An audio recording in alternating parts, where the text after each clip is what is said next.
अलैकुम संगियों, के हाल चाल ने वालों ठीक ठाक हो। सुबह बखैर, गुड मॉर्निंग। और जो अल्फाज वेले ने नो सारे सुनाओ के हाल चाल ने वालों ठीक ठाक हो। कमा का जहाँ लगे हो मंडी जब मैं मौजूद हूँ, बोली शोली भी लगी ताज़ा तरीन। तो सा पहलो रेट दस के ना फिर बोली वाले पासे इंसान क्योंकि बोली तो लगी रही काफ़ी टाइम लगना। अच्छा ज़्यादातर तुसी इंज ना के पूछने रहने हो यार एकड़ी जाई चे मतलब कि मंडी लगनी तो वड्डी फाटका ने बिल्कुल कोल ना ये मंडी ये उस चाहिए लगनी है। फाटक जूँ ही पार कर सो उसने खबे हथे थे उस चाहिए आन के जनाब अली सुसा नजर आनी। फिर 8:30 तो कहन के ते 9:30 तक को जड़ा ना जनाब अली ये बोली लगनी। एक मिनट ठहर वजना वा तू मां गाल पूरी करों दे फिर तेरे नाल गाल बात कर के इत्थे ही है। तू सारी दिहाड़ी इत्थे मेरे कोल होना कित्थे बैठना तू कित्थे बैठना मैं भी इत्थे हाँ तू भी इत्थे कित्थे है रेड़ा मंडी लाई है सब्जी शब्जी कोई नहीं लाई कित्थे है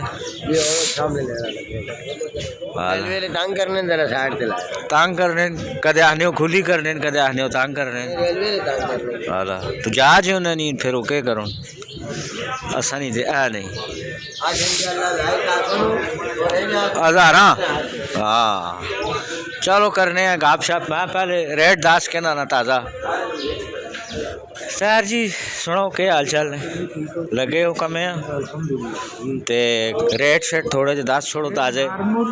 गाजर 300 रुपये तड़ी ने, मटर 400 रुपये, टमाटर 1200 रुपये ने, पची बैंगन 500, बंद गोभी के ना 250 रुपये तड़ी ने, ठीक ते आलू 200, प्याज 350। आलू कहीं दसे ने आलू 200 रुपये तड़ी नवा 200 रुपये तड़ी नवा आलू होए होए ये लवे ना 300 जी। हाय हाय हाय रत्ता लाल और ज़बरदस्त के सुन नहीं बैंगन हालत क्या हो कड़ी रक्षा कोई नहीं लगे हो कमे माशाल्लाह जी। चलो जी कमा का जा तो करना पैना ना जी कम में स्वाद है उसमें बता कोई काम नहीं होना नाल कुछ लावे ना थे माचो ठाडे इतनी ज़्यादा केड़ा जी काशी वाला काशी रक्षा बढ़ाई जो वैली मोटर होनी सजा सजू के रखे इस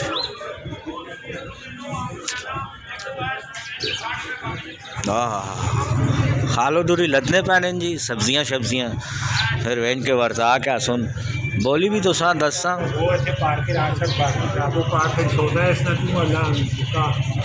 हाँ वाह रक्षा मंत्री रक्षाबंधन